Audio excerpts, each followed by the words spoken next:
नमस्कार, मैं हूं आशीष त्रिपाठी आपके साथ और भोपाल से इस वक्त की सबसे बड़ी खबर आपको बता दें। एक महीने में तीसरी बार मध्य प्रदेश आएंगे प्रधानमंत्री नरेंद्र मोदी। 24 अप्रैल को रीवा आ रहे हैं पीएम मोदी। दरअसल पंचायती राज दिवस के कार्यक्रम में वे शामिल होंगे। 3 मई को भी मध्य प्रदेश आएंगे पीएम मोदी और पीएम मोदी सांची को सौगात देने वाले हैं। दरअसल सांची को देश की दूसरी सोलर सिटी की सौगात मिल सकती है। मध्य प्रदेश की पहली सोलर सिटी होगी सांची। 1 अप्रैल को भी पीएम मोदी भोपाल आए थे और कमांडर कॉन्फ्रेंस में वे शामिल हुए थे। वंदे भारत ट्रेन को पीएम ने हरी झंडी दिखाई थी। चुनावी साल में पीएम मोदी का धुआंधार मध्य प्रदेश का दौरा। 24 अप्रैल को रीवा में पंचायती राज दिवस के कार्यक्रम में वे शामिल होंगे। 3 मई को सांची में सोलर सिटी की सौगात देंगे। पीएम मोदी का ये दौरा कई मायनों में बेहद अहम माना जा रहा है और आपको बता दें कि मध्य प्रदेश के दौरे पर बैक टू बैक आना मध्य प्रदेश के लिए काफी लाभदायक यहां सिद्ध हो रहा है। वंदे भारत, कमांडर कॉन्फ्रेंस, उसके बाद अब कुछ और बड़ी सौगातें मिलने वाली हैं मध्य प्रदेश को।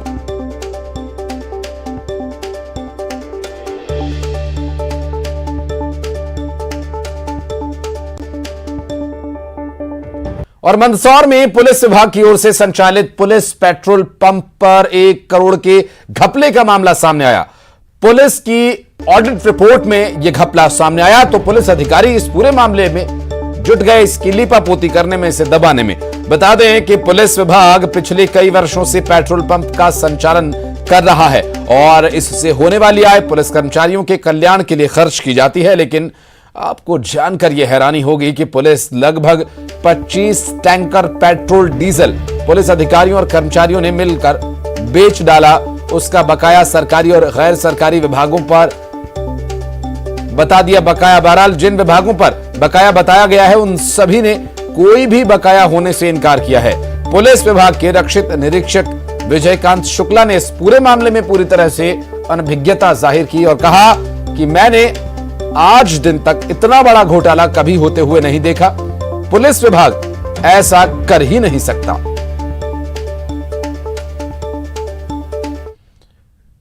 से ऐसा कोई जो डीजल के दे, कोई भी उनके पुलिस पेट्रोल पंप की ओर से कोई भुगतान बाकी नहीं है। हमारे यहाँ हर वित्तीय वर्ष में जो होता है वित्तीय वर्ष उसके पहले हम उनको उनके डीजल के जो भुगतान है वो पूर्ण कर देते हैं। हमारी तरफ से ऐसा कोई बकाया नहीं है उनका। सबसे पहले तो मुझे इस बात की जानकारी नहीं है। मैं इसकी जानकारी लेकर के बात करूंगा क्योंकि नगर पालिका द्वारा किसी का बकाया अभी तक नहीं रखा गया है। सारा बकाया भुगतान हो चुका है। इस विषय में मेरे को तो कुछ मालूम ही नहीं है।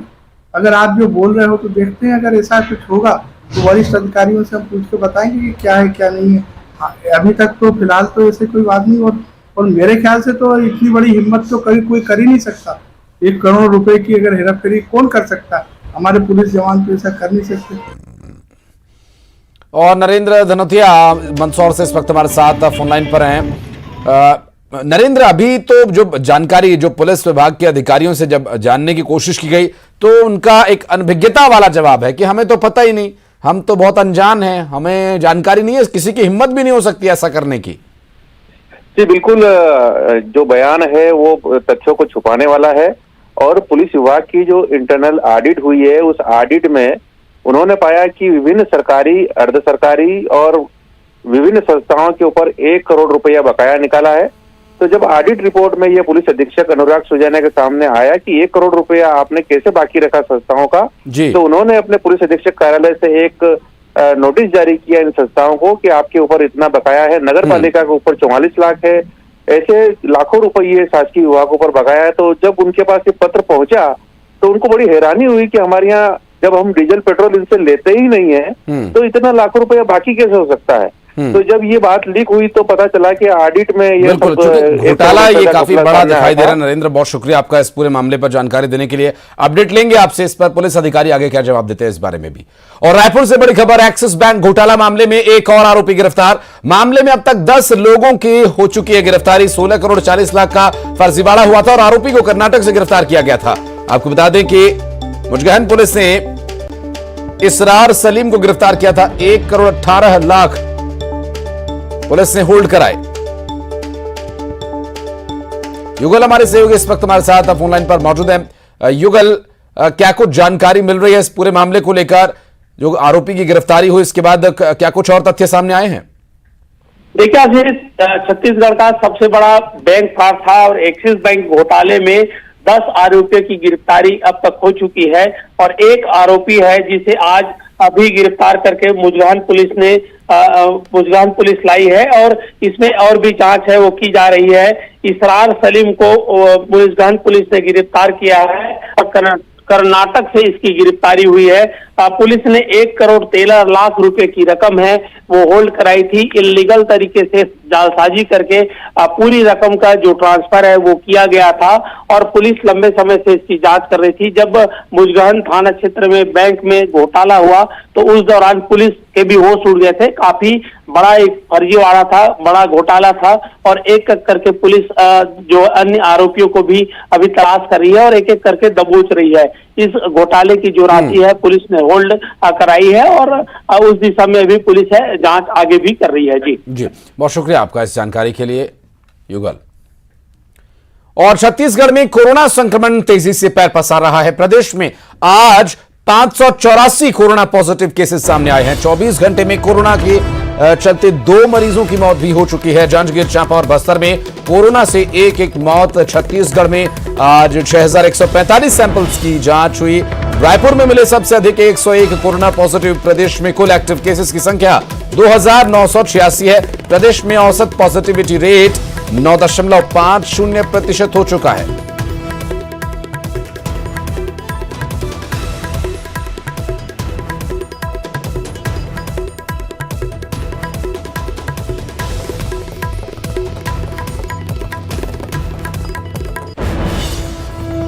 और बिलासपुर से बड़ी खबर, अपोलो अस्पताल में आग लगने का मामला। दरअसल डायलिसिस डिपार्टमेंट में यह आग लगी थी और आग लगने से अफरा तफरी मच गई। पुलिस और फायर ब्रिगेड की टीम ने आग पर काबू पाया और आग लगने की मुख्य वजह शॉर्ट सर्किट हुआ बताया जा रहा है। इस पूरे मामले में अपोलो अस्पताल में जो आग लगी थी शॉर्ट सर्किट की वजह से आग लगी थी बताया जा रहा है और आग लगने के बाद अफरा तफरी मच गई। और आपको बता दें कि राहत की बात यह रही कि कोई जनहानि इस दौरान नहीं हुई।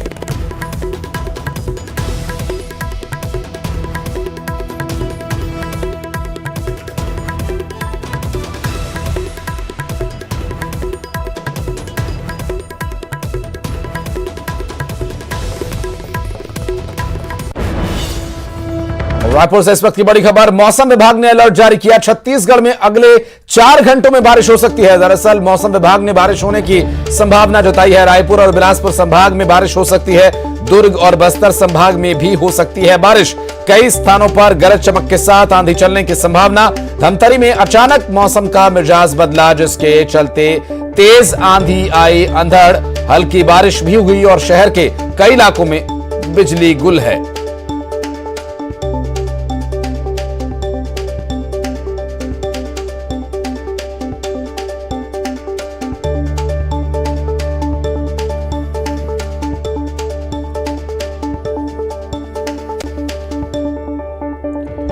और इस तरह से मनेंद्रगढ़ और कवर्धा में भी बारिश होने की चिलचिलाती गर्मी से लोगों को राहत मिली। बारिश होने के चलते यहां लोगों को राहत मिली है। कवर्धा में बारिश होने से लोग गर्मी से काफी राहत महसूस कर रहे हैं।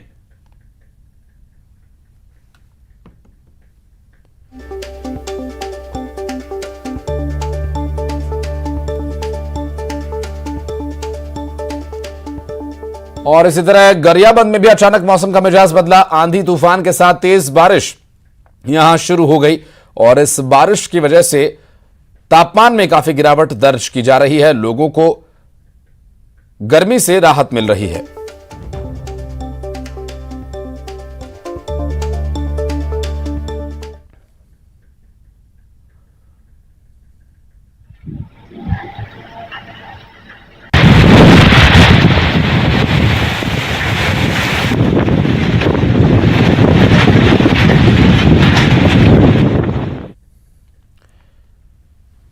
और रायपुर में सीएम भूपेश बघेल ने प्रदेशवासियों से गर्मी और लू से बचने की अपील की है। सीएम ने कलेक्टर्स को आवश्यक दिशा निर्देश दिए। साथ ही राजस्व और आपदा प्रबंधन विभाग से दिशा निर्देश जारी हो गया।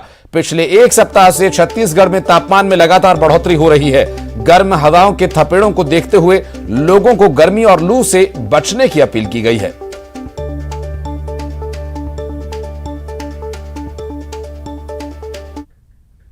गर्मी पड़ने लगी है। सुबह से ही लोगों को तेज धूप का सामना करना पड़ रहा है। तेज धूप के चलते लोगों का घर से निकलना मुश्किल हो गया है। कुछ दिनों पहले मौसम विभाग ने भी बढ़ते गर्मी को लेकर अलर्ट जारी किया था और लोगों से गर्मी और लू से बचाव के लिए एहतियात बरतने की अपील की थी। वहीं आज मुख्यमंत्री भूपेश बघेल ने भी प्रदेशवासियों को लू और गर्मी से बचने की अपील की है। मुख्यमंत्री ने सभी कलेक्टरों को आवश्यक इंतजाम करने के निर्देश दिए हैं। पिछले एक सप्ताह से छत्तीसगढ़ में लगातार तापमान में बढ़ोतरी देखी जा रही है और इस संबंध में गर्मी और लू से बचाव के लिए प्रशासनिक स्तर पर आवश्यक इंतजाम सुनिश्चित करने के निर्देश दिए गए हैं।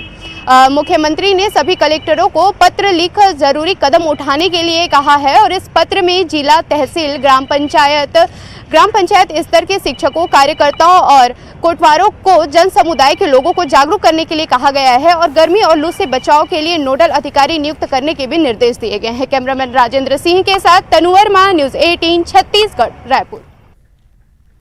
और अंबिकापुर के कला केंद्र मैदान में सर्व यादव समाज ने स्वाभिमान सम्मेलन का आयोजन किया, जिसमें यादव समाज के हजारों लोग शामिल हुए और सम्मेलन में सीएम भूपेश बघेल, स्वास्थ्य मंत्री टीएस सिंहदेव, खाद्य मंत्री अमरजीत भगत सहित तमाम कांग्रेसी नेता मौजूद रहे। इसके साथ ही कार्यक्रम में बीजेपी के प्रदेश अध्यक्ष अरुण साव भी शामिल हुए और इस मौके पर सीएम ने यादव समाज के सामाजिक भवन के लिए 50 लाख रुपए देने की घोषणा की।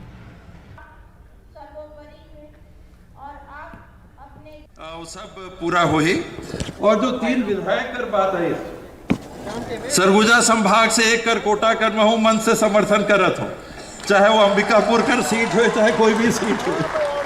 5-5 जनरल है तो एक मिले तो कोई बड़ा बात नहीं है। और काबर में कहा था कि यादव समाज के ये 3 प्रतिनिधि यहाँ बैठीन हैं और अमूमन चुनाव के पहले हमन जब समीक्षा करथन तो ये बात आते कौन जीती कौन नहीं जीती। एंटी इनकम्बेंसी जे बैठ गई से तेकर खिलाफ ये मोर काम नहीं कर पाई। सरगुजा संभाग में यादव भवन बनाना चाहते हैं। 10% राशि में उनको भूखंड उपलब्ध होगा और भवन निर्माण के लिए 50 लाख रुपए देने की घोषणा करता हूं। और टिकट के बारे में महाराज साहब बोल ही दिए, मुझे कुछ कहने की जरूरत नहीं है। सब लोगों ने समर्थन करते तो मैं कैसे समर्थन नहीं करूंगा।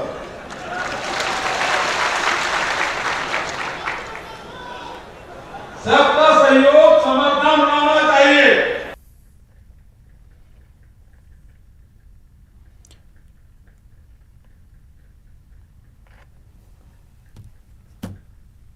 और मुख्यमंत्री भूपेश बघेल छत्तीसगढ़ी पर्व सम्मान निधि योजना की उन्होंने शुरुआत की। गैर अनुसूचित क्षेत्रों के लिए पर्व सम्मान निधि योजना की शुरुआत की गई और इस योजना के जरिए ग्रामीण क्षेत्रों में पर्व, त्योहार, संस्कृति, परंपरा का संरक्षण होगा और इसके लिए सीएम ने 6111 ग्राम पंचायतों के लिए 3,05,55,000 रुपए की राशि जारी की। आदिवासी पर्व सम्मान निधि के लिए राशि जारी की गई। अनुसूचित क्षेत्र के 3,793 ग्राम पंचायतों के लिए 1,89,65,000 रुपए राशि जारी की गई।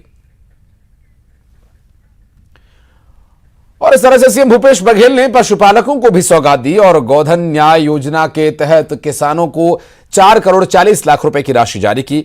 2,58 लाख रुपए गोबर संग्रहकों को भी जारी किया और 1,81 लाख रुपए गौठान समिति के और स्वसहायता समूह को भी राशि का भुगतान किया गया।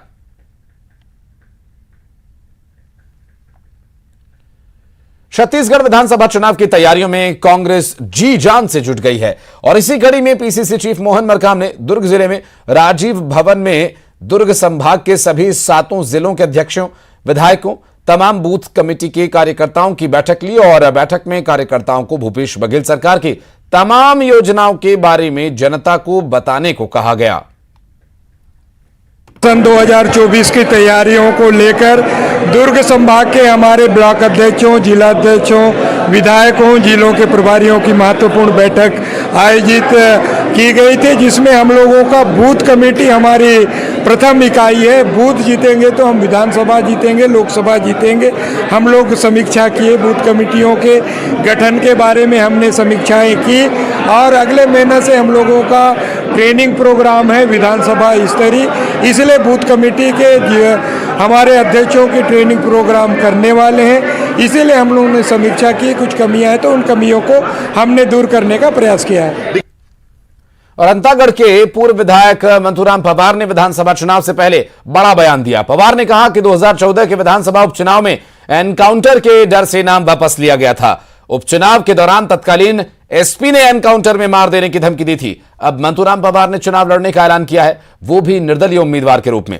इससे पहले पवार ने कांग्रेस के उम्मीदवार के तौर पर पर्चा भरा और फिर चुनाव से ठीक पहले चुनाव लड़ने से मना कर दिया था।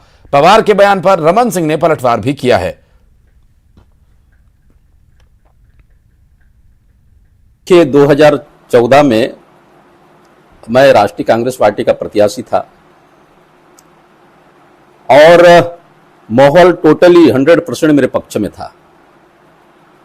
भारतीय जनता पार्टी के प्रत्याशी श्री भोजराज नाग का स्थिति बहुत खराब था। आरोप मेरे ऊपर बहुत सारे चीज लगा, लेन देन का हुआ, लोगों ने करोड़ों का बात मेरे ऊपर लांछन। और एक छोटे से ब्रेक के लिए रुक रहे हैं। खबरों का सिलसिला आगे भी जारी रहेगा।